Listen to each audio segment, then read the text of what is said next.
Nako, rekta na po tayo ngayon. Nako, medyo yata delikado ang kalagayan nito ni Junior, no? Dahil may mga lumalabas po talaga na sinasabi, nangihina, no? At mismo nanggagaling sa bunganga nila, no? Mamaya, susuriin natin ang kanilang mga sinasabi. Ngayon po, yun pong mga kumakalat po muna, ha? Sabi ko sa inyo, ingat kayo sa tanim fake news. Kasi minsan, ang mga fake news nanggagaling din sa kanila. Pinapakalat nila, tapos kakagatin ng mga taong galit kay Junior at pag kinagat ng mga galit kay Junior, palalabasin nila, sabihin nila fake news. Ganyan po ngayon katuso ngayon, ingat po kayo, no? Ito po ay fake news po itong lumabas na balitang ito na sinasabi, dito, na sinasabi, parang malubha nga naman konti. Malubha tong kalagayan na to. Kumbaga, may mga nagsasabi dito na pwede mauwi sa cancer, no? Na colon cancer. Kasi nga, namamaga yung bituka. Lahat na, kasi ang colon cancer po, may hawig sa sintomas ng diverticulitis. Hawig lang, konti lang. Na dumudugo din, tapos namamayat din, nawawalang ganang kumain, tapos nag-iiba yung bowel, ano mo, yung gut mo, nag-iiba. Ngayon, ito yung nilabas nila na sinasabing peke. Pero hindi ko sinasabing peke ito, hindi ko sinasabing hindi totoo to. Hayaan natin ang St. Luke ang magpaliwanag, no? Na ito ay hindi totoo. O ito, basahin po natin ang St. Luke's na hindi naman mahalaga kung fake yun o hindi eh. 'Di ba? Ang pinaka-focus dito, yung kay Junior ngayon na talagang may iniinda siyang karamdama. Pero ito, syempre, for official, naglabas ang St. Luke's na hindi galing sa kanila yon o maaring falsified yung dokumento na yon. Hindi natin alam kung sino nagpakalat noon. No, hindi natin alam bakit kinagat na naman siya. Kasi malamang sisisi na naman ng mga DDS, no? No, matapos nila, siguro sabi ko nga, nagtanim sila ng fake news tapos kinagat ng DDS, tapos DDS ang sisisihin, no? Oh. St. Luke's Medical Center is aware of medical test result falsely circulating online and the social media claiming to certain to President Ferdinand Marcos Jr. These documents are fake and falsified. Oh. St. Luke's Medical Center strictly upholds patient confidentiality and data privacy. Medical results are released only the patient himself, herself, through authorized and official hospital channels. Totoo naman talaga yun. Pag sa batas po sa Constitution po, 1987 Constitution, pwede mong itago o kahit sa batas ng Pilipinas ang Data Privacy Act ng isang pasyente doon sa certificate niya, medical certificate. Pero yung kalagayan ng Pangulo, nasa Constitution nakalagay yata na ano mo, pero sa medical hindi mo lahat sasabihin. Kasi privacy mo na yun sa hospital, gano'n. Hindi sila magbibigay din, syempre.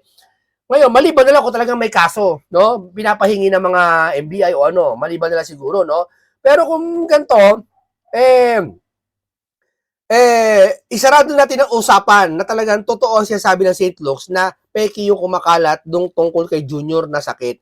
Pero syempre, hindi mawawala, hindi maaakila, matatanggi na may sakit talaga si Junior. Dahil kay Auntie Claire mismo galing. O, salamat sa iyo, St. Luke's. Salamat sa inyong kooperasyon na dahil para yung mga tao, nagagamit kasi yung di umano na nilabas na sabi daw sa inyo, ginagamit ng mga troll para ipanira at para ipain, ika nga, no? Salamat sa inyong pagsabi ng totohanan. Okay, dito tayo.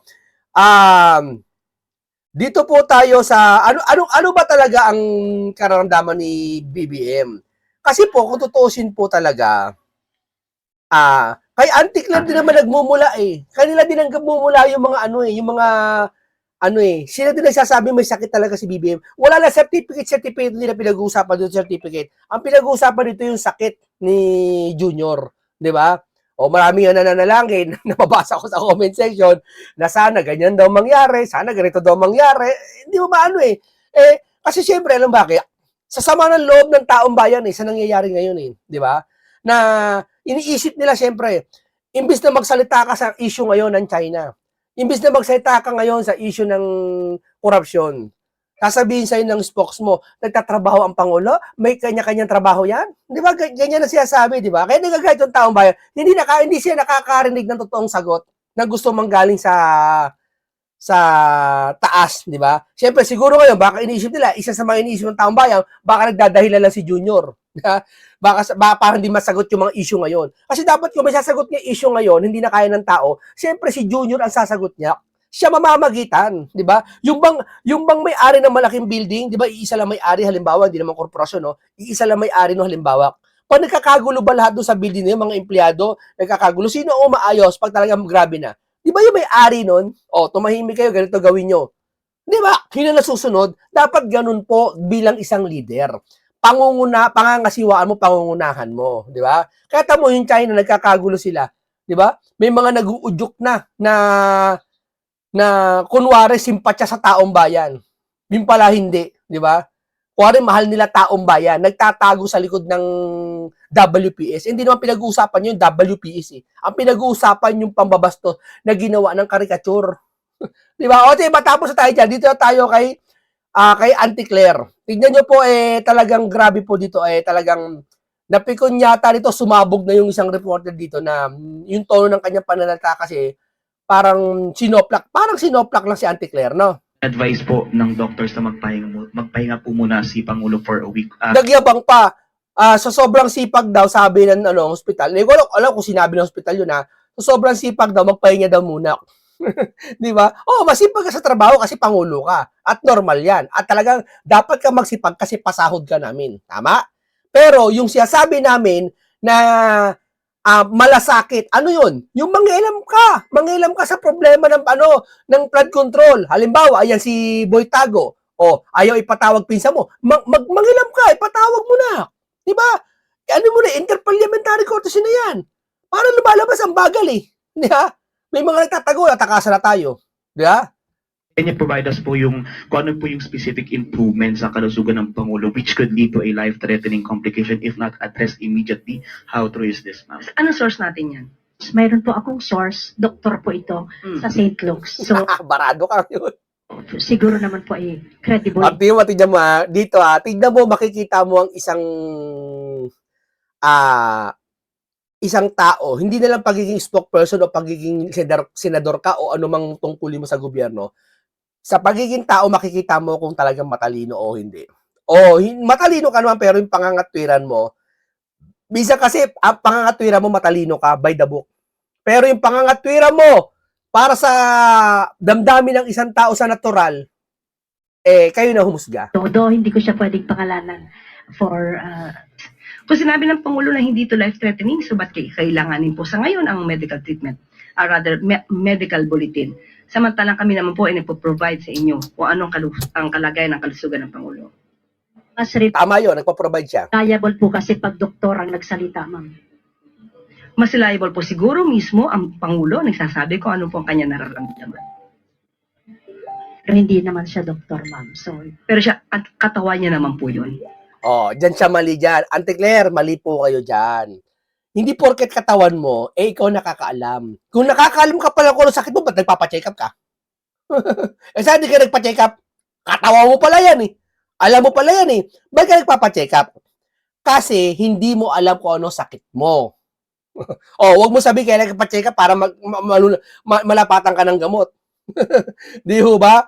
Hindi, kaya ka nilaboratory kasi hindi mo alam ang sakit mo. Akala ko ba katawan mo na yan? Katawan na ni BBM yan. Pero dapat siya ang nakakaalam. Ba't nagpa-check up ka? Di ba ganun yun? Logic nun, mga kababayan? Di ba? Kaya nagpapa-check up po, kasi hindi niya alam ang nararamdaman niya. At kung meron man nakakaalam na nararamdaman mo talaga sa sarili mo, walang iba, kundi yung pasya ng doktor, yung laboratory test, yung pagmamasdan. Kasi may mga doktor, mga matatandang doktor kahit may mga bago, tignan ka lang, alam na sakit mo. Tignan lang yung paa mo, pati kulay, alam na sakit mo. Hindi naman pinakaalam na alam. May idea na siya kung ano Parang minsan wala na iwas gasos titignan niya yung paa mo, titignan niya yung mukha mo. Ito gawin mo laboratory. Medyo umubo ka. Ito gawin mo. Diba? Ano ka nga, tayo ka nga, gano'n. Alam mo, makikita na niya Diba? Kasi hindi mo alam. Diba? Doktor nakakaalam. Kaya nga may mga laboratory test Diba? May pinipilit, ay, malakas naman ako, wala akong naramdaman Ma'am, high blood po kayo. Akala ko ba alam mo, pero ba't di mo alam na high blood ka? Diba? Good morning, Yusek. The President skipped the event earlier this morning here in Malacanang and Executive Secretary Ralph Recto mentioned na in-advise po ng doctors na magpahinga po muna si Pangulo for a week. Can you provide us po yung, kung ano po yung specific Oy, eto isipin mo, doktor yon, tama sinabi noon. Magpahinga muna kayo a week. Alam ng doktor na hindi pwede magpahinga ang isang presidente kasi nga, tungkulin mo bilang isang presidente sa Pilipinas. Kaya nga, ang tip ko lang sana kung magiging presidente tayo, sana yung bata, wag yung mga 60 years old na, yung mga 40 plus, mga Sara Duterte. Hindi, di ba, wag yung mga 60, di ba? Alam mo, kasi, hindi niya magagampanan yung although 60 bata-bata pa, sige, pwede pa yan. Mga 65, di ba? Hindi na sa Taydigong, siyempre, mata mo, mahina na sa Taydigong, di ba? In general to siya sabi kung hindi lang kita Taydigong. Sa susunod na lang, palagpasin natin yung mga nakalipas. Sa susunod, sana, yung mga bata, para magampanan mapangasiwaan ng Pilipinas. Di ba? improvement sa kalusugan ng Pangulo based on the notes of his medical team? Ngayon po, umatin po siya sa oath-taking po. Defensive, no? Ayun po, umatid po siya. Ni General Natatis Jr. Kaya masasabi po natin na gumaganda, umiigi, umaayos po ang kalusugan. Tama umiigi, gumaganda. Ibig sabihin, nang galing dun sa kalagayang hindi maigi. Tama, mali. Makikita mo sa pananalita ng isang tao kung ano yung past, ano yung future. 'Di ba? Umiigi ang kalagayan. So ibig sabihin, may kalagayan siya na mas hindi maigi kaysa sa mga sinasabi mo ngayon na words. Tama? Matapos po siyang Sabi yan ng matatanda, ang isda daw huli sa bibig. ma-diagnose ng doktor patungkol sa diverticulitis. Wala po ba siyang na-mention kung nakakaramdam po ulit siya ng mga pain or any pananakit sa katawan? Hindi kasi, gusto kasi palabasin ng mga to. Naiintindihan ko yung mga media Although hindi nila sinasabi, pero naiintindihan ko yung mga nagko-comment kasi sa social media na ano ba talaga ang sakit ni Junior. Yung iba kasi hindi naniniwala diverticulitis. Yung iba naniniwala namamaga yung colon, at tapo po ng may pula, tapos daw may lumabas pa daw balita, hindi alam kung fake news siya na, pero kasabi niyan balita, namamayat daw. So, lumalabas, baka daw may colon cancer. Baka daw cancer na yon. Ayaw nyo lang sabihin, parang ganun. Para, alam yun, maraming ganun Kaya yung mga tao, doble tanong. Diba? Kaya pa ulit nagtatanong yung taong bayan. Sa akin, personally po, wala po. One last lang, ma'am. May kumalat din po kasi na message yesterday to some reporters saying the president's acute diverticulitis has deteriorated severely due to drug use. Nagkaroon din umano ng cyst and showed clear sign of perforation, which could lead to a life-threatening complication if not addressed immediately. How true is this, ma'am? Ano Tragedy. source natin yan? May mga survivor lang po, ma'am, may mga naka-receive po. Ayan, tama yan siya sabi ng TikTok kung ano source mo. Kung yan ay walang source naman, kung di naman galing sa professional otoridad, hindi pwedeng paniwalaan basta-basta. Pero hindi natin pwede isarado yan. Iba sa amin from a unknown number. Kung unknown number yan, di unknown din ang source niyan. So kung unknown ang source niyan, so malamang gumagawa ng kwento yan.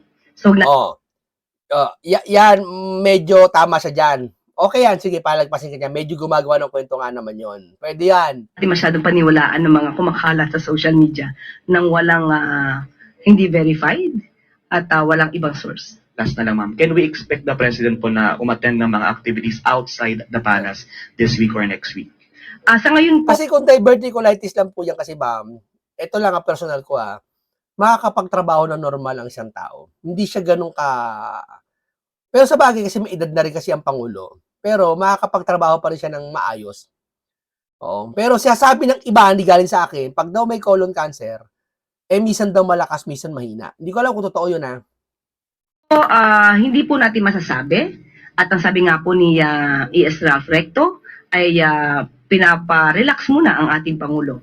Pero sabi po natin, umattend po siya ng activity ngayon, nakakapagkaroon po siya ng private meetings. So, umiigi po ang kalusugan ng Pangulo. Thank you. Reminder lang po, one question and one follow-up. Next po, Tuesday New DCW. Ay, ma'am, follow up lang. Dito para kasi, itong reporter magaling to. Talagang, isa parang si Eden Santos to. Ano na to? Sa health condition. Good job, Mr. Reporter. Tama yan, prangka po talaga kayo. Medyo talaga binabarang niyo yan si Auntie Claire. Para naman, para naman kalabit-kalabitin mo naman ng ano. Ni Pangulong Marcos, yung kumalat po ay unknown source. Mayroon po akong source, doktor po ito, Oh, ano ka ngayon? Doktor po to, pinapangunahan ka na ni Madam. sa St. Luke's. So, Sa St. Luke's pa yan, ha? siguro naman po ay credible ito. Although hindi ko siya pwedeng pangalanan for the obvious O, reason. doktor yan. Yeah. Yung St. Luke's ba, hindi ko alam, ha? Pwede ba magbigay ng isang medical record lalo pag presidente? Yun hindi ko alam, ha? Kung paano nakuha na ito o ano source talaga na itong reporter na to, hindi ko alam kung ano. O kung nasa batas ba na pwedeng kumuha pag media ang kukuha. Pero hindi po ba mas makabubuti kung magbigay na lamang po ng medical bulletin ang mga doktor ng presidente para malaman po ng taong bayan yung Yes. tunay niyang kalagayan, since nag-aalala po ang lahat Oh. para sa kanyang kondisyon dahil siya po yung ating ama ng bayan. Ang ganda ng tanong, ha, kung po pwede ba magkaroon ng bulletin para malaman ng taong bayan kung ano sakit ni Junior. Ang ganda ng tanong, ha, ang ganda ng tanong. Kung doktor po yan ng St. Luke, siya po ba ang doktor ng Pangulo? O, tingnan mo, ang layo ng tanong ang layo ng sagot sa tanong. Kung po pwede nga ba? Dapat sumagot ka dyan. Pwede naman. Pwede ka sumagot. Hindi po pwede. Kasi gusto ng Pangulo yun eh. Doon kami babase ngayon sa batas kung po pwede yung sinasabi mo. Dapat sinasagot mo yung tanong. Lumalabas, pinapaktik mo kagad kung saan nanggagaling yung tanong niyang babae. Huwag ganon. Sasagutin mo yung tanong na pwedeng masagot mo naman. Kasi taong bayan ang gusto nang tatanong eh. Hindi po tayo maaaring magbigay ng amang opinyon kung hindi naman manggagaling mismo sa doktor ng Pangulo at hindi manggagaling sa Pangulo. Hindi naman guys, sa doktor, tatanong naman kung po pwedeng ihayag yung sa bulletin eh. Sinabi po ng Pangulo, hindi po life-threatening, nakaramdam po siya ng konting sakit, at yan naman po ay tinutugunan ng kanyang mga doktor. At ngayon po ay nakikita natin sa iba-ibang pang activities katulad po ng oath-taking sa harapan po mismo ni General Nagtapes, makikita at naka-attend pa po siya ng EDC. Talagang lahat sinabi, no, kahit ito busy. Parang para sa makatuwid, ang pakiramdam namin, Madam Claire, parang ganito, sa kabila ng panghina niya, sa kabila ng ganyan, naka-attend pa siya, o lakas-lakas niya ngayon. Parang alam mo yun, parang yung magulang mo, parang kamag-anak mo may sakit, na hindi mo siya matanggap na may sakit, pinalalakas mo siya sa kwento. Alam mo yun? Parang ganyan dating sa akin, ma'am eh. Teorya ko lang ha, opinion ko lang yun ha. Yung may sakit yung kamag-anak mo, alam mo nanghihina na, at alam mo mayroong malala na yung sakit. Tapos papamunta kamag-anak, kamusta si sister? Ayun, okay naman siya, nakadumi na siya, saka nakapagmula siya, ang lakas niya kanina, nakaligo na nga eh, okay na nga eh. Tapos after 2 months, nangyari? Inaaburon na, nangyari? Hindi ko rin alam eh. Malakas-lakas na nga niya, nagulat lang kami. Nilalaro-laro pa nga yung aso eh. Pati yung in-interview pa nga namin siya eh. Di ba, maraming ganyan eh. Hindi ko sa'yo sabi na example. Karanasan ko lang yung kinukwento ko sa'yo. Halos umabot po yata ito ng 2 oras. So, hindi po tayo makakatugon sa mga source na hindi nababanggit kung kanino galing. Yung medical bulletin from the doctors themselves po, hindi pa pwede mas Ayan, inulit na naman yung tanong kasi hindi mo sinagot. mabubuti kung sila na mismo ang magbigay ng Yes. medical bulletin. Sa ating pagkakaalam po, pagka naglabas ng medical bulletin, dapat si serious illness. Hindi rin, ma'am. Kung sinabi ng Pangulo na hindi to life-threatening, so ba't kailanganin po sa ngayon ang medical treatment? Medical bulletin. So, ibig sabihin, sabi niya, pag daw serious illness, hindi na daw kailangan ilabas yung medical. So, ibig sabihin, serious illness siya kasi nilabas mo na may diverticulitis. Yun ang pagkakaintindi ko, yun ang pagkakaintindi. Ulitin ba na doon? Nababanggit kung kanino galing.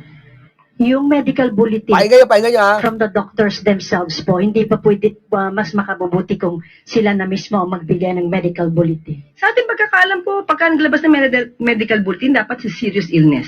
Dapat, pag naglabas na ng medical bulletin, dapat serious illness.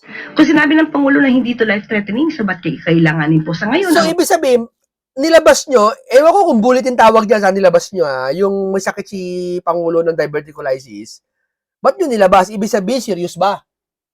Yun ang pagkakaintindi ko, Kasi sabi mo, parang, di ba, kayo, gets nyo? Gets yung sabi ko? Medical treatment, medical bulletin.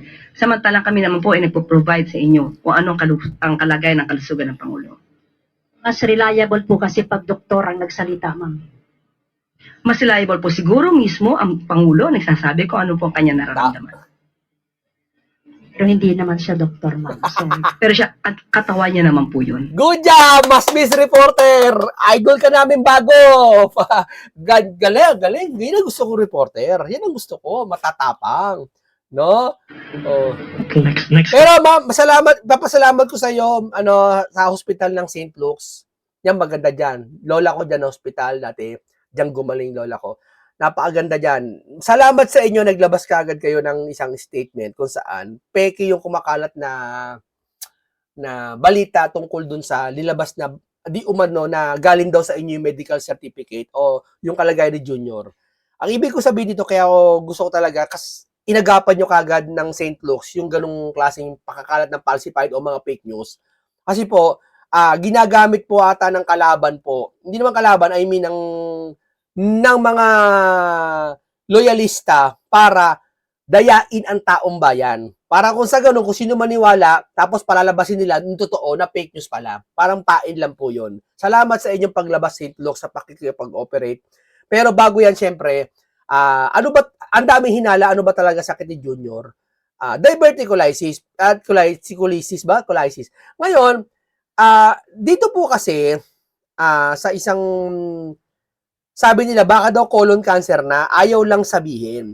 Hindi naman po siguro, pero pakinggan natin si Dr. Willie Ong, yung talagang legit na doktor, cardiologist at internist na si Dr. Willie Ong, na kung ano ba talaga ang sintomas ng colon cancer para alam din natin at ano sintomas ng diverticulitis para alam natin kung ano pinagkaiba. Dito kasi para andito na naman tayo para may matutunan din kayo kay nanay, kay tatay, kay lolo, kay mga senior dyan. Makinig po kayo kay Dr. Willie dito sa totoong sintomas ng colon cancer. Signs ng colon cancer. Number 1 sign, nagbago yung pagdumi mo. Naku po, may nagbago bang pagdumi?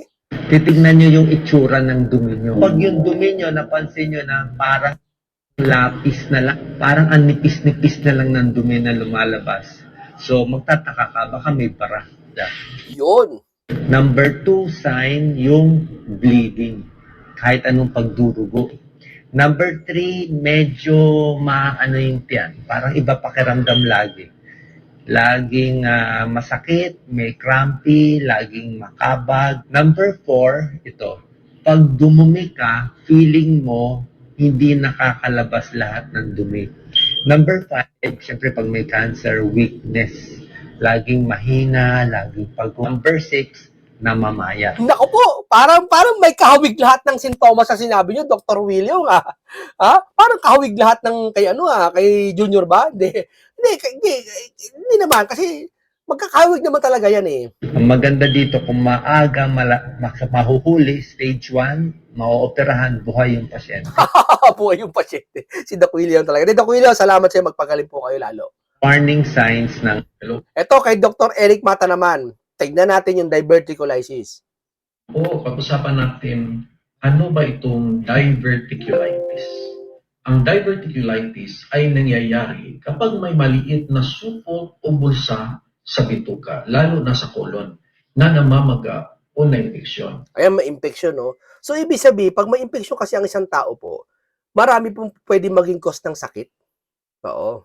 Sa simula, Pero hindi ko lang alam kung pwede mauwi sa cancer o pwede mauwi sa ano pa bang mga sakit. ang tawag dito ay diverticulosis. Ibig sabihin, may supot na sa bituka pero walang simptomas. Pero kapag ang mga supot na ito ay na-infeksyon o namaga, yan ay tawag na diverticulitis. Ano ang mga simptomas? Karaniwan, masakit ang tiyan. Madalas sa kaliwang bahagi. May lagnat, may pagduduan, minsan pagsusuka, at pwedeng paninigas ng dumi o pagtatae. Bakit ito nangyayari? Isa sa mga pinaka-common na dahilan ay kulang sa fiber ang pagkain. Kapag matigas ang dumi, tumataas ang pressure sa bituka hanggang sa mabuo ang mga supot na ito. Mas mataas din ang risk kapag kulang sa ehersisyo, mahilig sa processed foods, naninigarilyo o tumatanda na. Paano ito ginagamot? Kung mild lang, kadalasan ay pahinga lang at tamang diet at time to time kailangan din ng antibiotics. Pahinga lang. Pwede. Pero kung medyo malala, may nana o pagdurugo, o pagkabutas ng bituka, Nako po. kailangan ng hospital at kailangan na ng operasyon. Nako po. Nakihirap naman yan. So, ibig sabihin, nakita niyo yung pagkaiba ng colon cancer sa tuberculosis. Para hindi tayo maligaw. Dapat alam natin, sa doktor mismo manggaling lahat ang ating impormasyon. Paano natin ito maiwasan? Simple pero mahalaga. Kumain ng mga high fiber na foods tulad ng gulay, prutas at mga whole grains. Uminom ng maraming tubig, mag-ehersisyo regularly at huwag pigilan ang pagdumi. Tandaan, kapag may matinding pananakit ng tiyan, may lagnat o hindi nawawala ang simptomas, magpatingin agad sa doktor. Health is wealth, alagaan natin ang ating bituka para iwas sa diverticulitis. Yon, okay. Pakinggan naman natin dito po kasi talaga pinagkaiba ng colon cancer sa diverticulitis. O, kayo na umatol kung talaga ano sakit ni Junior. Sabi nila diverticulitis daw. Sige, pwede rin. Di ba? O, dito naman tayo kay Mr. Harry Roque. No. Pakinggan mo natin to. Sa mga government ito Provide sa Magandang araw mga kapatid. Update muna tayo mula dito sa Malacanang. No show pa rin si Pangulong Ay, hindi. Bongbong Marcos. Ito na, kay Roque na tayo. No show, kasi nagpakita na sa nga si Junior yung kinililikot yung aso. Diba? Malakas na daw. Pinapakita malakas si Junior. Hello, magandang araw sa inyong lahat. Nako, ano ba? Paggaya ko ba kayo na biglang na-excite, tapos biglang, oops, nakita nyo ba yung post ni Lorraine Badoy? Of course, I'm referring doon sa kumakalat na galing di umano sa St. Luke's na nagsasabi kung ano talaga ang tunay na karamdaman ni Junior. At nakasaad doon na bukod pa, bagamat inamin nga nila yung inanunsyo ng sakit na ano ba tawag doon? Sandali nga, ano ba tawag doon? Yung circumvent. Nakalagay doon na meron pa raw surgical intervention. Well, inamin naman kasi ng Malacanang na ang sakit ay diverticulitis. Sabi nga nila kasi divert ang pondo ng gobyerno. Kaya diverticulitis, hindi po. Ay yan pala po ay isang gastrointestinal disease at iyan ay dahil infected o namamaga yung colon, yung pouches sa colon. Although talagang pilyo mga Pilipino, diverticulitis daw kasi dinadivert ang flood control, dinadivert ang PhilHealth funds. No? Pero sakit colon po yan. Nako, colon. Nung isang minsan na tayo ay Huwag naman mauwi sa cancer. Spokes Hour, ang nakita ko naman is itong gastrointestinal disease na ito ay pwede maging side effect ng cocaine use. Kaya nga sabi ko, well, May possible, kasi sinerch ko may possible. Lahat naman pwede maging cause ng coke ng mga sakit Oo. posible lang naman. Hindi naman natin alam talaga kung ano talagang sakit niya at Especially kasi ang tama ng pulburon, mahina ang pag-iisip. Tandaan niyo yan. Umihina siya sa ng pagsasalita. Umihina siya, nag-uutal-utal, parang naiipit yung tumitigas yung ewan ko, basta may ganun. hindi natin masasabi talaga na ito talaga ay dahil sa cocaine use. Pero nung nakita ko yung di umano na sabi naman ni Lorraine Badoy, hindi totoo, di umano na bukod pa doon sa diverticulitis, merong recommended na surgical intervention. At May nagsasabi pa nga, kung daw gumagamit ang tao, isa na lang kidney, sa tingin mo gagamit yon? Ma'am, mga sir, sa mga nagsasalita dyan, hindi pagiging batayan ng isang kidney na lang o yung sino man tao. Kasi si Junior kasi isang kidney na lang Hindi yun ang batayan para masabi mo hindi na gumagamit ang tao. Hindi ko sasabi si Junior gumagamit Kino-correct lang kita. Di ba? Hindi ganoon ang batayan. Ang isang kidney na isa lang kidney, wala namang problema yon. Malakas pa rin yun. Kaya nga dalawa yan Kahit isa na lang yan, malakas pa rin yan. Hindi nang batayan na, hindi gagamit yan kasi isa na lang kidney. Ako marami akong kilala, yung mga 3 lang, na nag-donate ng kidney sa mga squatter kasi mahirap, pero gumagamit pa rin. Sila. Hindi naman sila nagkakasakit. Siguro dahil bata pa sila. No? Pero matagal na yun, mga 2014 pa siguro yun. nasabi nung that base doon sa sinasabi na merong surgical intervention, tinignan ko ang ChatGPT, apay sinasabi, malala daw ito at it is life-threatening dahil pwede magkaroon ng sepsis, no? Well, kaya naman, Naku, sepsis, delikado yun. Parang ano ata yun? Parang infection siya sa buong katawan niyo.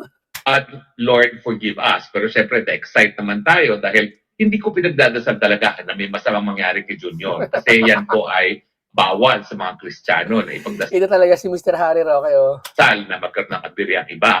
Pero kung yan naman talaga ay ginusto ng Panginoon at nangyari talaga, kaya naman nagka-excitement ng kaunti. Pero ngayon, ang sabi nga ni Dr. Lorraine Badoy, mukhang hindi totoo yan. Bakit? Kasi unang-una, striktong-strikto ang St. Luke's, no? Pagdating sa data privacy at dahil medical condition yan, hindi para ipaskil pa nila yan sa pintuan, no? So talagang ang nakapaskil lang sa pintuan ay yung pangalan ng doktor. At malalaman mo siguro kung anong sakit, depende kung sino yung doktor na yon na espesyalista. Ako po kasi, sususugan ko yung sinabi ni Lorraine Badoy na hindi po pwedeng ilabas kung ano talagang kondisyones, lalong-lalo na sa pintuan lamang ng kwarto ng isang pasyente kasi lolo, lola, uncle, auntie, lahat po yan ako nag-alaga. At halos lahat ng kayamanan ng aking pamilya napunta sa ospital, no, Makati Medical in particular. Kasi dati naman, yung parang treasurer ng Makati Medical, kamag-anak din namin sa side ng maternal grandfather ko, no? Kaya doon kami nagpupunta dahil malaki rin yung diskwento. Pero sa totoo lang, ako talaga yung professional bantay ng lolo, lola, uncle, auntie. Ilang ba yung inalagaan ko dyan sa Makati Medical? Lolo, lola, auntie, mommy, 4, 5, uncle, 2 uncle, 6, isang auntie, 7 ang inalagaan ko dyan. So talagang alam ko yung sistema. Ang nakalagay lang sa pinto ay pangalan ng doktor. So malalaman mo lang kung ano yung specialization ng doktor at hindi para ilagay yan sa pintuan. Pero ganun pa man, dahil alam naman natin na itong sakit niya ay itong tinatawag na diverticulitis, hindi po yan dahil nagda-divert ng flood control, hindi po yan dahil nagda-divert ng PhilHealth funds, kung hindi nagda-diverticulitis, yan ay sakit sa colon, at least, nagkaroon tayo ng pagkakataon para intindihin kung ano pala yung sakit na yon. So yung inaamin nilang sakit ay infected, inflamed pouches in the colon. No? Ano po pwedeng mangyari? So, pwedeng mangyari na kapag inflame yung namamaga, ay pwedeng magkaroon ng perforation or butas. No? At kapag nangyari yan, ay pwede talagang kumalap din yung infection. Dahil yung infection ay dahil nga daw sa namamaga, infection. So, pwedeng kumalap yan sa iba't ibang Sana gumaling si Junior. Sa 68 na siya, magsi-69 na yata eh. Sana masurvive niya yan. Kasi mahirap talaga pag sa bituka ang sakit. Okay. pati pa ng abdomen. So in that sense, well, at least, dahil na dito sa fake news na medical condition, at least nakapag-research tayo kung ano ba talaga yung Hindi naman importante kung fake news yan o hindi eh. Yeah, ang importante yung kalagayan ni Pangulo eh. Yeah, nakikita naman pumayat daw siya, sabaw na nga lang daw at kinakain eh. Sabi sabaw daw. Yeah. Sa sabaw hindi ka tatagal eh. Ikaw nga lang eh, sa bahay ka lang, naglilinis ka lang, di ba? Sabaw-sabaw ka lang, manghihina ka eh. Ikaw pa kaya Pangulo ng bansa, tingin mo, tatagal ka sa sabaw. Di ba? No choice ka, kung yun ang payo ng doktor sa'yo, gagawin mo. Colitis. Kung kumain ka lagi ng mga pagkain na baka mamaga lalo, di ba? Sabaw-sabaw lang muna talaga. Konti siguro, lugaw-lugaw. Kasi inignore ko yan. Basta sa akin sapat na isang posibleng dahilan ng diverticulitis ay paggamit ng cocaine. Pero ba nalaman ko, alam mo naman ako, hanggang ChatGPT lang ako, no? At sinasabi nga nila, pagdating sa medical condition, huwag kayo magre-rely sa ChatGPT, iba pa rin ang pagpupunta sa doktor nang mabigay kayo ng tamang gamot. No? Ako naman po, ang dami kong sakit. Diabetes, high blood pressure, spine. Ako po, hindi ako ever nagpupunta sa ChatGPT para sa medical advice. Talaga nagpupunta ako sa specialista. Ako nagpupunta ako sa ChatGPT pagkatapos ng doktor. Kino-confirm ko, para talaga matuwa lang ako for satisfy. Totoo nga sinabi ng doktor. Alam mo yung gano'n? Hindi dahil sa walang tiwala, titignan ko kung gano'n talaga kahusay si ChatGPT. Talaga mahusay. Kung ano yung sinabi ng doktor, tumutugma sa sinabi ng ChatGPT. Pero dapat talaga, doktor pa rin talaga sa'yo. Hindi lang ordinaryong doktor. So anyway, at least nalaman natin na dahil inamin naman nila na diverticulitis yan, ano po pwede mangyari? Po pwedeng kumalat yung infection. Po pwede magkaroon ng butas. At kapag karoon ng butas, yun nga yung kinakailangan na magkaroon ng pag-opera. Kinakailangan tanggalin yung bulok na portion ng colon o di kaya ay talagang puputulin. Pag Yung nawala si Junior, pag naoperahan yon, mali mo, dati alam kung naoperahan ba o ano na. colon na infected. At kapag nagkaroon na ng infection yan sa loob, po pwedeng i-drain yung infection, no? So ano mga possible pwedeng mangyari, no? Well, pwedeng magkaroon ng complete colonic obstruction, yung talagang hindi na siya makaka-EBS. Naku, Pwede pala yun. pwede, tapos bubutasan sa gilid. Oo, ganun ang mangyayari kung na-infection talaga ng todo, ha? Talagang hindi maka-EBS. At kapag hindi maka-EBS, syempre malapit ang nasa ano ka na niya, nasa waiting list na, no? Sa boarding area, no? Papunta Hindi, pag mayaman ka at may pera ka, maaagapan. Pero kung mauwi sa cancer, talagang walang mayaman. sa San Pedro. Tapos, alam naman natin lahat, San Pedro daw, ito talaga. at talagang iisa lang Alam mo naman, sir, sinasabi mo na ayaw mo ipanalangin eh, pero may San Pedro ka dyan. Hindi, joke lang yun. kidney niya. Dahil yung isang kidney niya, binigay niya sa ama niya na namatay dahil sa lupus. No? Totoo yun. Binigay niya yung kidney niya sa tatay niya. Yung palang kidney na yan, meron din isang stone. Hindi natin alam kung cancerous o hindi, pero hindi po pwede may mangyari pa dyan sa kaisa-isang kidney na yan. Otherwise, they go. At saka Hindi naman, dialysis muna syempre. O kaya, kidney donor. Pero sa edad niya siguro, hindi ko alam kung kaya niya pantanggapin yung kidney donor, no? Baka i-reject na ng kidney. Ng syempre, katawan. meron din daw osteosclerosis, osteoporosis, higher surgical risk. Now, nung tinanong ko, ito ba ay life-threatening? Sabi naman nila, sabi ni ChatGPT, pwede. Pero kapag merong timely medical intervention naman, at merong paggamit ng antibiotic, hindi naman dyan po pwede maging deadly. So ngayon, humingi ako ng patawad sa Panginoon kasi nga, na-excite ako. Na-excite ako na baka dahil dun sa Ito, at least hindi siya pa imbabaw. Diba? Inaamin niya. nakita ko nakapost na kondisyon niya at dun sa sinabi ng ChatGPT na kapag may kinakailangang surgical intervention, malala na talaga at po pwede maging deadly. Sorry po, na-excite lang ako kasi akala ko baka maging presidente na si BP Sara at matapos na ang kalbaryo ng Pilipinas kasi talaga naman po ako. Ngayon, nakalag lang po sa hearing. Grabe ka, Roque. No? Naku, 3 oras po yun na talaga namang nakakaawa na nangyayari sa Pilipinas. No? Na yung mga gaya ko, napipilitang mag-ibang bayan, maski ni minsan, wala akong intensyon na mag-ibang bayan, kaya lang napilitan tayo manirahan sa malayo sa Pilipinas, hindi naman sa wala akong pagkakataon. 2 beses ako nag-aral sa abroad, 2 beses ako nagturo sa abroad. Balik pa rin ako ng Pilipinas. Okay, ganito lang po muna tayo, no?